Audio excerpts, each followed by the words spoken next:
கர்த்தருடைய பரிசுத்தமுள்ள நாமத்திற்கு மகிமை உண்டாகட்டும்.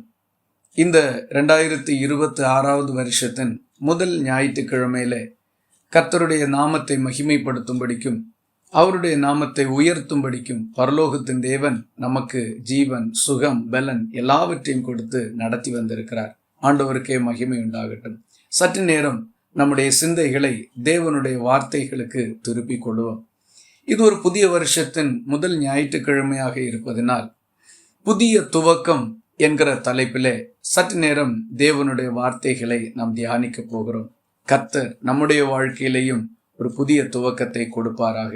எல்லாருக்கும் இருக்கக்கூடிய ஒரு எதிர்பார்ப்பு தான், ஒரு வருஷம் துவங்கி இருக்கின்றது, இந்த வருஷத்திலே எங்களுடைய வாழ்க்கையிலே, என்னுடைய வாழ்க்கையிலே என்னென்ன காரியங்கள் எல்லாம் நான் சந்திக்க வேண்டியதும் எதிர்கொள்ள வேண்டியதும் இருக்கின்றது, கர்த்தர் எனக்கு உதவி செய்ய வேண்டும் என்கிற ஆவல்.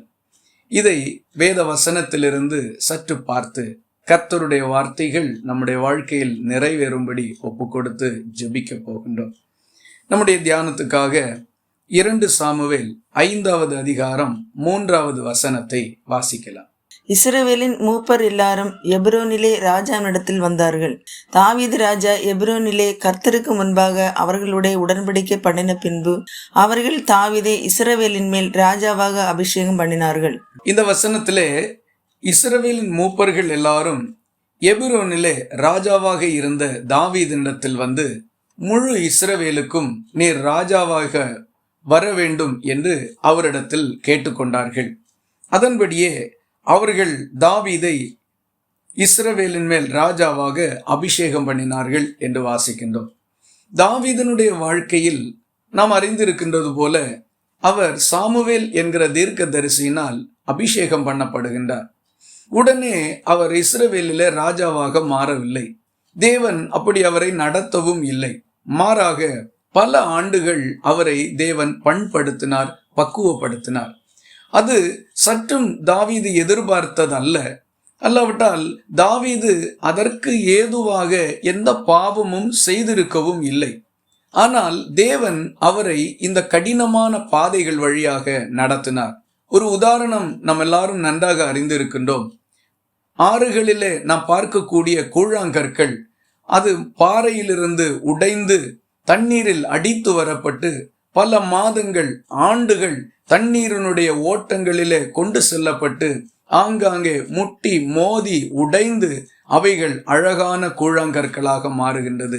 ஒரே நாளிலேயோ, ஒரு மாதத்திலேயோ, ஏன் ஒரு வருஷத்திலேயோ கூட அது அப்படி மாறுகிறது இல்லை. இதுபோலதான் மனுஷனுடைய வாழ்க்கையும் பல மாதங்கள், ஆண்டுகள் வாழ்க்கையில் பல கடினமான சூழ்நிலைகள் வழியாய் நடத்தப்பட்டு தேவன் விரும்புகின்ற அளவுக்கு நம்மை உருவாக்கி அவர் விரும்புகின்ற இடத்திலே நம்மை கொண்டு வந்து வைக்கிறார். இதுதான் தாவீது ராஜாவினுடைய வாழ்க்கையிலையும் சம்பவித்திருக்கின்றது. அதை குறித்து நாம் வாசிக்கின்ற போது தாவீது ராஜாவின் வாழ்க்கையை பார்க்கும்போது அவர் 3 முறை அபிஷேகம் பண்ணப்படுகிறதை பார்க்கின்றோம். முதல் விசை சாமுவேல் தீர்க்கதரிசியினால் அபிஷேகம் பண்ணப்படுகின்றார். அதை 1 சாமுவேல் 16வது அதிகாரம் 11 முதல் 13 வரையுள்ள திருவசனங்களிலே நம்மால் பார்க்கிறதற்கு முடியும். அங்கே ஆண்டவர் சவுலை புறக்கணிக்கின்றார். ஈசாயின் குமாரரில் ஒருவனை நான் ராஜாவாக தெரிந்து கொண்டேன், நீ போய் அவனை அபிஷேகம் பண்ணு என்று சாமுவேலை அனுப்பி வைத்தார். சாமுவேல் ஈசாயினிடத்தில் வந்து, உன்னுடைய பிள்ளைகள் எல்லாரையும் அழைத்து வா என்று சொல்லி விருந்துக்கும் ஆயத்தம் பண்ணினார். அவருடைய பிள்ளைகளிலே தாவீதை தவிர மற்ற எல்லாரும் அழைத்து வரப்பட்டார்கள். இப்படி ஒருவர் பின் ஒருவராக வந்தபோது தாவீது ஒவ்வொருவரையும் பார்க்கும்போது கர்த்தர் தெரிந்து கொண்டவன் இவனாகத்தான் இருக்கும் என்று தனக்குள் சிந்தனை பண்ணி கொண்டார், யோசித்து கொண்டார். ஆனால் கர்த்தர் அவரிடத்திலே, இவன் அல்ல, நீ இவனுடைய முகத்தை பார்க்கின்றாய், நான் முகத்தை பார்க்கிறதல்ல, சரீர வளர்த்தியை பார்க்கிறவர் அல்ல என்று சாமுவேலினிடத்திலே சொல்லுகிறார். ஒருவர் பின் ஒருவராக எல்லாரும் வந்து சென்று விட்டார்கள். ஆனால் ஒருவரையும் தேவன் தெரிந்து கொள்ளவில்லை. இப்பொழுது ஈசாயினிடத்திலே சாமுவேல் மீண்டும் கேட்கிறார், உன்னுடைய பிள்ளைகள் இவ்வளவு தானா, வேறு யாராகிலும் உண்டா என்று. அப்பொழுது அவர் சொல்லுகிறார், இளையவன் ஒருவன் இருக்கின்றான், அவன் ஆடுகளை மேய்த்து கொண்டிருக்கின்றான், அதற்காக அவனை அனுப்பி இருக்கிறேன் என்று பதில் சொன்னார். இதை கேட்ட சாமுவேல், நீ உடனே அவனை அழைத்தனுப்பு என்று சொல்ல தாவீது அழைக்கப்பட்டார். தாவீதை கண்டவுடனே தேவன் சாமுவேலிடத்திலே சொன்னார், நான் தெரிந்து கொண்டவன் இவன்தான், இவனை நீ அபிஷேகம் பண்ணு என்று. இப்படி தாவீது முதல் முறையாக சாமுவேலின் மூலமாய் அபிஷேகம் பண்ணப்படுகின்றார். இந்த அபிஷேகத்தை பெற்றுக்கொண்ட கால வரம்பை குறித்து வேத அறிஞர்கள் சொல்லுகின்ற போது தாவீதுக்கு அப்பொழுது 15 முதல் 17 வயதுக்கு உள் இருந்திருக்கலாம் என்று அவர்கள் தங்கள் கருத்துக்களை சொல்லி இருக்கின்றார்கள். வேதத்திலே அதற்கு சான்றுகள் எதுவும் இல்லை. இப்படி இருந்திருக்கலாம் என்கிற ஒரு கருத்து தான் இருக்கின்றது. 2 சாமுவேல் 2வது அதிகாரத்திலே நாம் வருகின்ற பொழுது தாவீது யூதா வம்சத்தார் மேல் ராஜாவாக அபிஷேகம் பண்ணப்பட்டார். அந்த வசனத்திலே நம்ம வாசிக்கின்ற போது வாசிக்கலாம். 2 சாமுவேல் 2வது அதிகாரம் 1வது வசனத்தை வாசிக்கலாம்.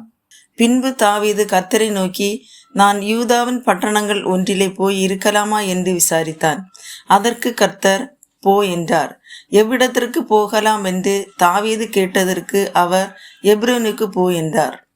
தாவீது கர்த்தரிடத்திலே, நான் யூதாவின் பட்டணங்கள் ஒன்றிலே போய் வாசம் பண்ணலாமா என்று கேட்டார். கேட்டபோது கர்த்தர் சொன்னார், நீ போ என்று. எந்த பட்டணத்தில் நான் போகலாம் என்று தாவீது கர்த்தரிடத்தில் கேட்டபோது ஆண்டவர் சொன்னார், நீ எபிரோனுக்கு போ என்று பதில் கொடுத்தார். உடனே தாவீது தன்னோடு சேர்ந்தவர்களை அழைத்து கொண்டு எபிரோனிலே போய் குடியேறினார். அங்கே அந்த பட்டணத்து மனிதர்கள் வந்து யூதா வம்சத்தார் மேல் தாவீதை ராஜாவாக அபிஷேகம் பண்ணினார்கள். இது தாவீதுக்கு கொடுக்கப்பட்ட 2வது அபிஷேகம். இப்படி இந்த யூதா வம்சத்தார் மேல் தாவீது ராஜாவாகின்ற போது அவருக்கு 30 வயது இருந்தது என்று சொல்லப்பட்டிருக்கின்றது. 2 சாமுவேல் 5வது அதிகாரம் 4வது வசனத்தில் நாம் அதை பார்க்க முடிகின்றது. அங்கே தாவீது ராஜாவாகும் போது 30 வயதாயிருந்தான்.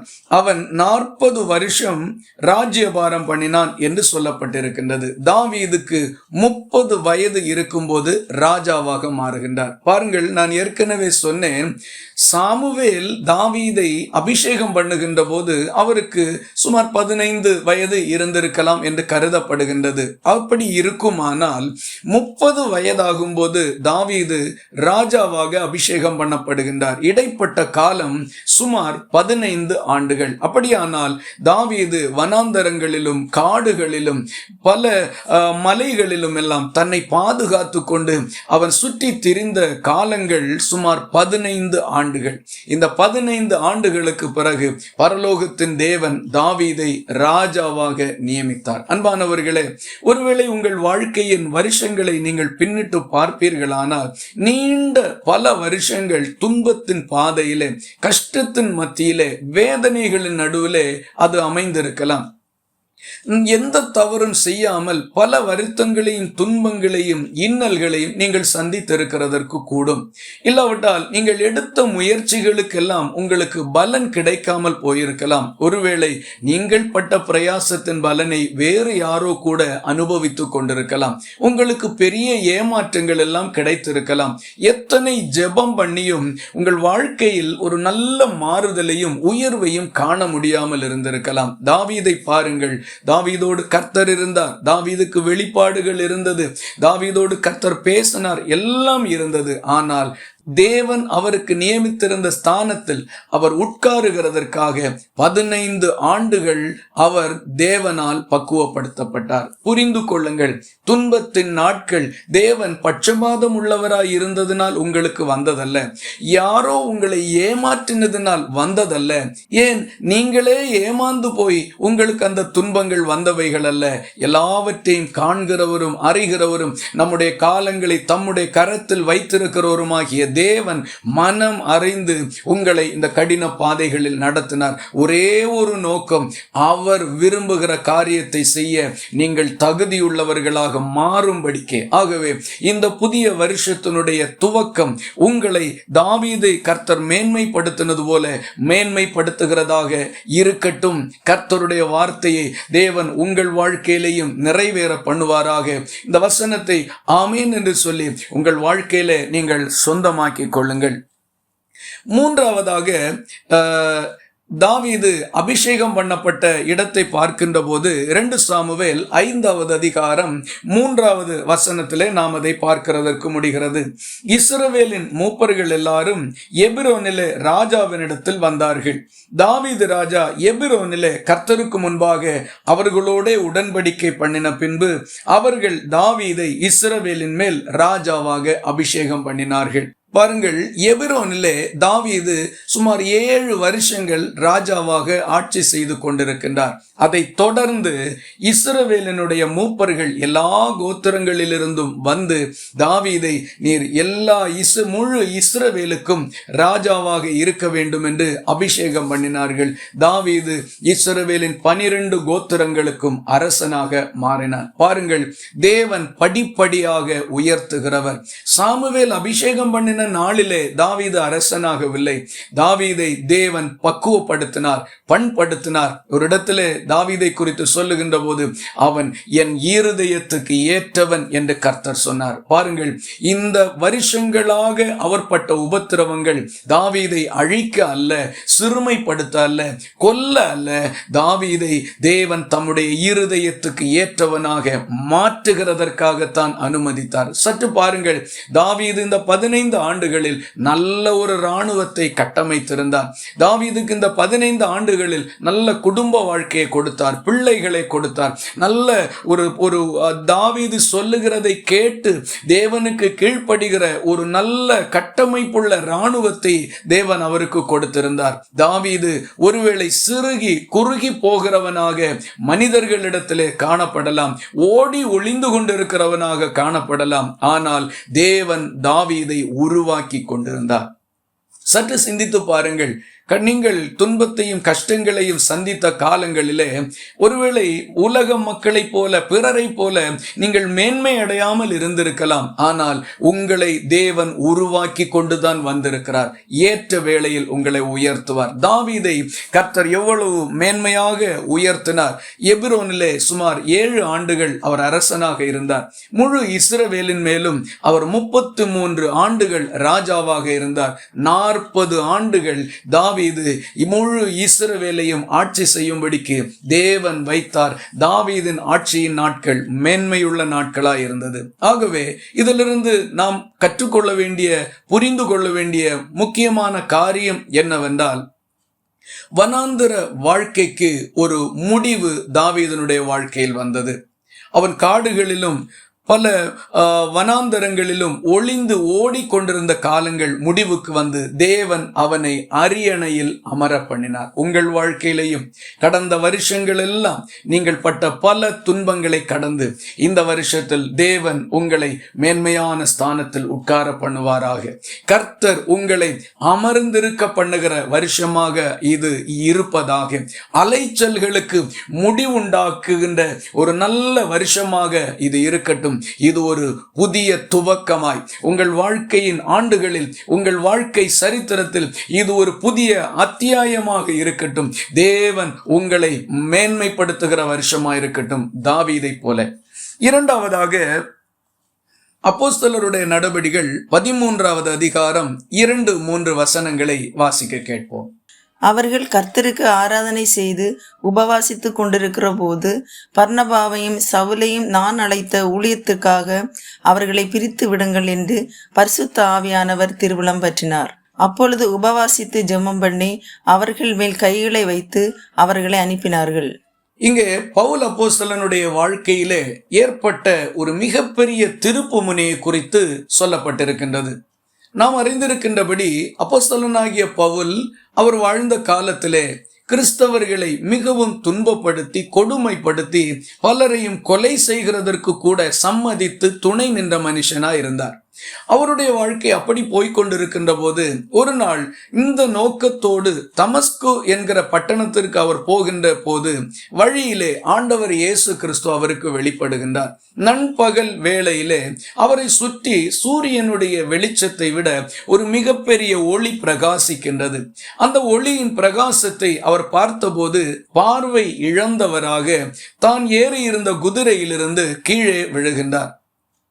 அவர் விழுந்தபோது இந்த வெளிச்சம் தேவனுடைய வெளிச்சம் என்பதை அறிந்து கொண்டு எல்லாவற்றின் நடுவிலும் கர்த்தர் என்னை சந்தித்திருக்கிறார் என்கிறதை புரிந்து கொண்டு, ஆண்டவரே நீர் யார் என்று தேவனிடத்தில் கேட்டார்.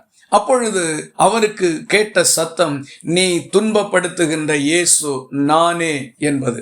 பாருங்கள், அப்போஸ்தலனாகிய பவுலுடைய வாழ்க்கையில இயேசு அவரை சந்தித்தார். இந்த சம்பவம் அப்போஸ்தலருடைய நடவடிக்கைகள் 9வது அதிகாரத்திலே சொல்லப்பட்டிருக்கின்றது.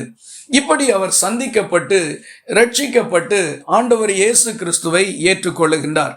இப்படி அவர் ஏற்றுக்கொண்டதற்கு பிற்பாடு இவர் இந்த 13வது அதிகாரத்திலே சொல்லப்பட்டிருக்கின்ற ஆண்டவருடைய மிஷனரியாக அனுப்பப்படுகிற ஒரு வாய்ப்பை பெற்றுக்கொள்ளுகின்றார். அவர் ரட்சிக்கப்படுகிற சம்பவம் அப்போஸ்தலர் 9வது அதிகாரத்தில் சொல்லப்பட்டிருக்கின்றது. மிஷனரியாக அனுப்பி வைக்கப்படுகின்ற சம்பவம் 13வது அதிகாரத்தில் சொல்லப்பட்டிருக்கின்றது. இவைகளுக்கு இடைப்பட்ட கால வரம்பை குறித்து வேத அறிஞர்கள் சொல்லுகின்ற போது சுமார் 13 முதல் 14 ஆண்டுகள் இருக்கலாம் என்று சொல்லி இருக்கின்றார்கள். பாருங்கள், ரட்சிக்கப்பட்டு ஞானஸ்நானம் பெற்று ஆண்டவருடைய ஊழியத்தை அவர் செய்து கொண்டிருக்கின்றார்.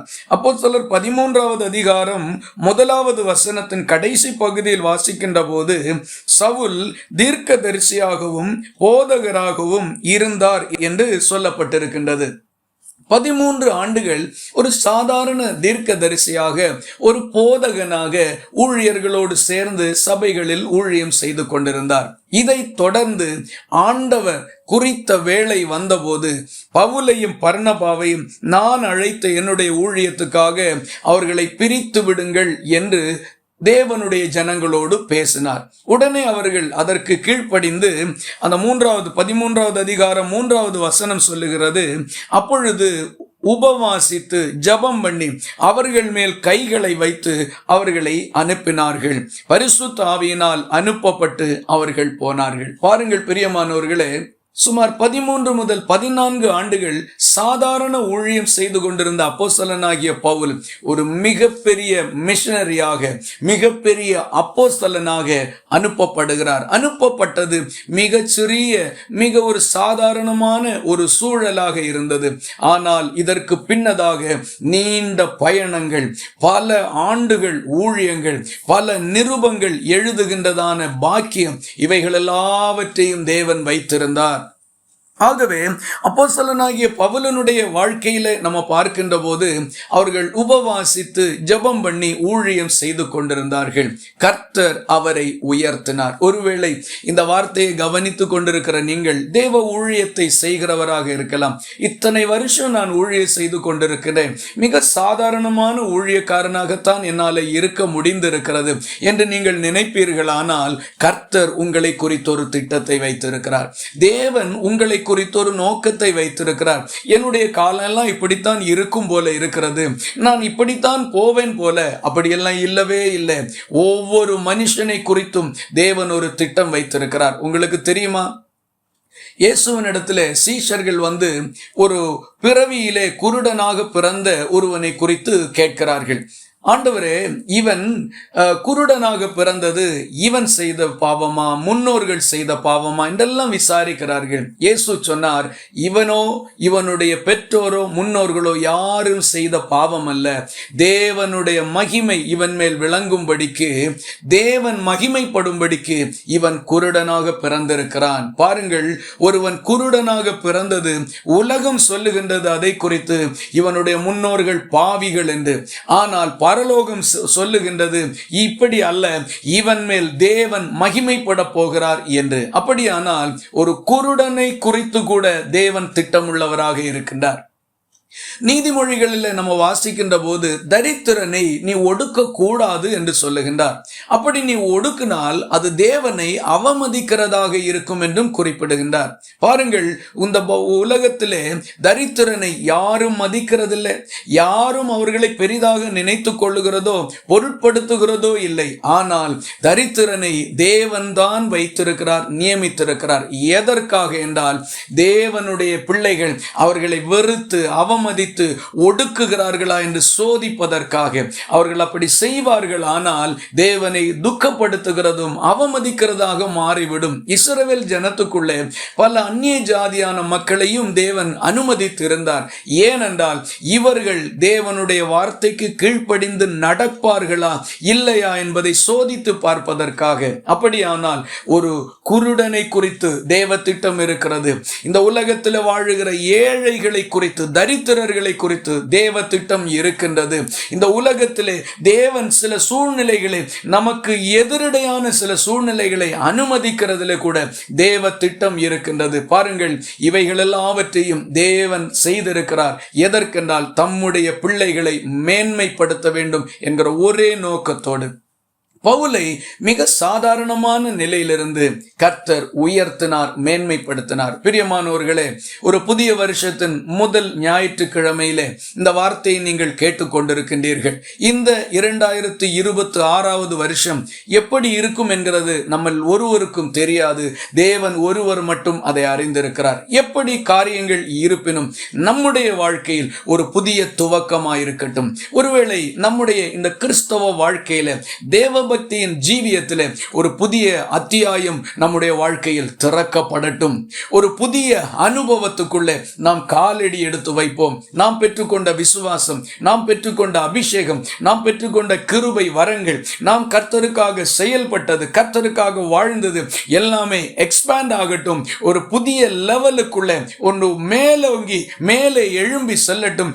இன்னும் ஒரு சில படிகள் மேலே ஏறி வரும்படிக்கு பரலோகம் உங்களுக்கு உதவி செய்யட்டும். இந்த வார்த்தைகளை கர்த்தர் உங்கள் வாழ்க்கையில நிறைவேற்றட்டும் என்று வாழ்த்துகிறேன். தொடர்ந்து அப்போஸ்தலர் 9வது அதிகாரம் 15-16 வசனங்களிலே அனனியா என்பவரை பவுலை சென்று சந்தித்து ஜெபிக்கிறதற்காக கர்த்தர் அனுப்பினார். அவர் ரட்சிக்கப்பட்ட அந்த காலத்தில், அந்த நாட்களிலே இவர் போய் ஜெபம் பண்ணின போது அவருடைய கண்களில் இருந்து மீன் செதில்கள் போன்றது விழுந்து அவருடைய கண்கள் பார்வையடைந்ததை குறித்து நாம அந்த அதிகாரத்தில் வாசிக்க முடிகிறது.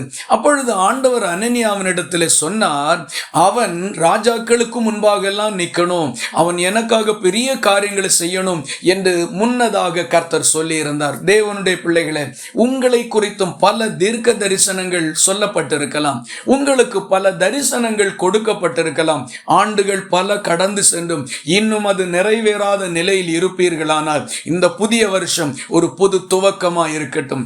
தரிசனங்கள் நிறைவேறுகிற வருஷமா இருக்கட்டும். தீர்க்க தரிசனங்களை அவைகள் நடைமுறைக்கு தேவன் கொண்டு வருகிற காலங்களாய் இருக்கட்டும். ஆண்டவர் உங்களை மேன்மைப்படுத்துவாராக. மூன்றாவதாக ஒரு பகுதியை கூட நாம தியானிக்கலாம். லூகாஸ் விசேஷம் 15வது அதிகாரம் 22, 23, 24 வசனங்களை வாசிக்கலாம். அப்பொழுது தகப்பன் தன் ஊழியக்காரரை நோக்கி, நீங்கள் உயர்ந்த வஸ்திரத்தை கொண்டு வந்து இவனுக்கு உடுத்தி இவன் கைக்கு மோதிரத்தையும் கால்களுக்கு பாதரட்சைகளையும் போடுங்கள். கொளுத்த கன்றை கொண்டு வந்து அடியுங்கள். நாம் புசித்து சந்தோஷமாயிருப்போம். என் குமாரனாகிய இவன் மரித்தான், திரும்பவும் உயிர்த்தான், காணாமற் போனான், திரும்பவும் காணப்பட்டான் என்றான். அப்படி அவர்கள் சந்தோஷப்பட தொடங்கினார்கள். இந்த வசன பகுதியிலே இளைய குமாரனை குறித்து சொல்லப்பட்டிருக்கின்றது. இந்த இளைய குமாரனுடைய சம்பவம் நம்ம எல்லாருக்கும் நன்கு பரிச்சயமான ஒரு பகுதி தான். இதிலே அவர் தகப்பனை விட்டு பிரிந்து தன்னுடைய ஆஸ்தியிலே தன்னுடைய சொந்தமா தனக்கு வர வேண்டிய பாகத்தை எல்லாம் வாங்கி கொண்டு அவன் தூர தேசத்துக்கு போய் எல்லாவற்றையும் வீணாக செலவழித்தான், எல்லாவற்றையும் அழித்து போட்டான். இறுதியில் அவனுக்கு வேலை இல்லை, பணம் இல்லை, பன்றிகளை மேய்க்கிற மிக கீழான வேலையை செய்ய போனான். ஆனாலும் அவனுக்கு உணவு கிடைக்கவில்லை. எல்லாவற்றிலும் அவன் எல்லாவற்றையும் இழந்த ஒரு நிலையிலே, பூஜ்யமான ஒரு நிலையிலே நிலையிலே எதிர்காலம் இருண்டு போனவனாக, எதிர்காலத்தை குறித்து நம்பிக்கையற்றவனாக, தன்னுடைய வாழ்க்கையில் நல்ல நாட்களை எல்லாம் நானே வீணாக்கி விட்டேன் என்கிற குற்ற உணர்வுள்ளவனாக, எல்லாம் இழந்து போன ஒரு நிலையிலே அவன் நின்று கொண்டிருக்கிறான். இப்பொழுது அவனுக்கு தகப்பனுடைய வீட்டிற்கு போகலாம் என்கிற நினைவு வந்து தன்னுடைய தவறுகள் எல்லாவற்றையும் உணர்ந்து புரிந்து கொண்டு தகப்பனுடைய வீட்டிற்கு வருகிறான். அப்படி அவன் தகப்பனுடைய வீட்டிற்கு வந்தபோது அவனுக்கு என்ன நடந்தது என்பதை குறித்து தான் இந்த வசனங்கள் விவரிக்கின்றது.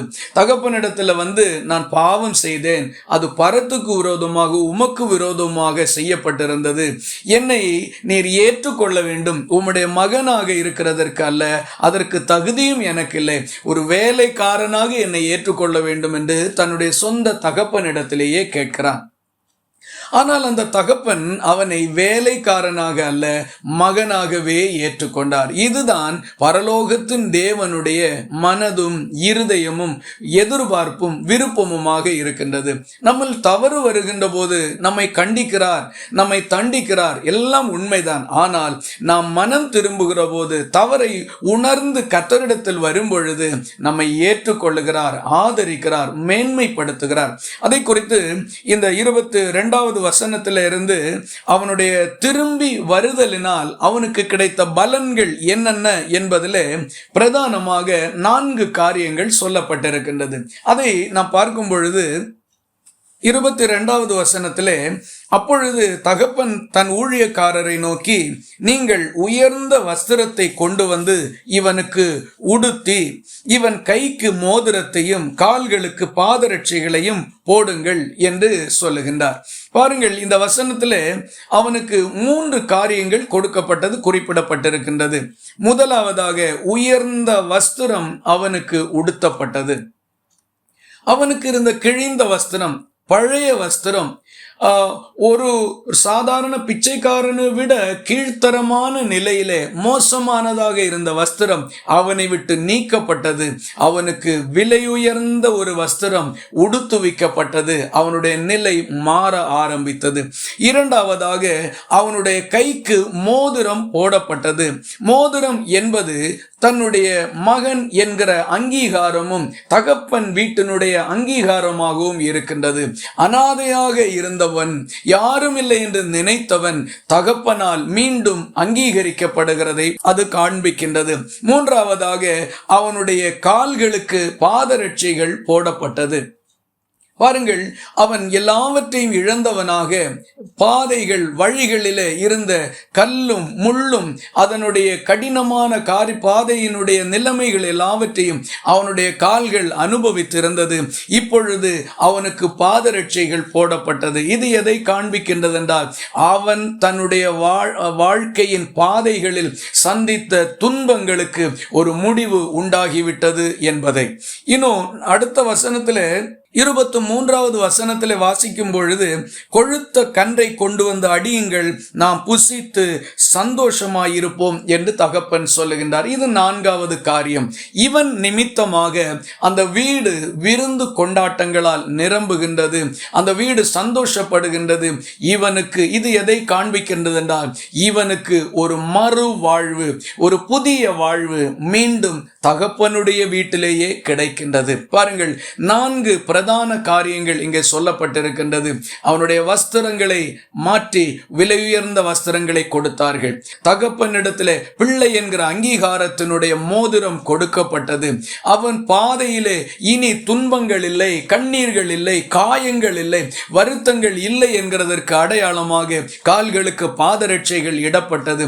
இறுதியாக தகப்பனுடைய வீட்டிலே புதிய வாழ்க்கையை அவன் பெற்றுக்கொண்டான். பிரியமானவர்களே, இது எதனால் அவனுக்கு கிடைத்தது என்றால், தன்னுடைய தவறை உணர்ந்து மனம் திரும்பினதினால். ஒருவேளை இதை கவனித்துக் கொண்டிருக்கின்ற உங்கள் வாழ்க்கையில நாம் செய்த தவறுகள் நமக்கு தெரியும். அவைகளை உணர்ந்து மனதார கர்த்தரிடத்தில் அவைகளை சொல்லி அறிக்கை செய்து கர்த்தரிடத்தில் திரும்புவோமானால், இவைகளை தேவன் உங்களுக்கும் கொடுத்து மறுவாழ்வு தந்து புது வாழ்வு தந்து உங்களை சிறப்பாக மேன்மையாக வைக்கிறதற்கு அவர் உண்மையுள்ளவராக இருக்கின்றார். செய்ய வேண்டிய காரியம், தகப்பனே, பரத்துக்கு விரோதமாகவும் உமக்கு விரோதமாகவும் நான் பாவம் செய்திருக்கிறேன், என்னை மன்னிக்க வேண்டும் என்பதுதான்.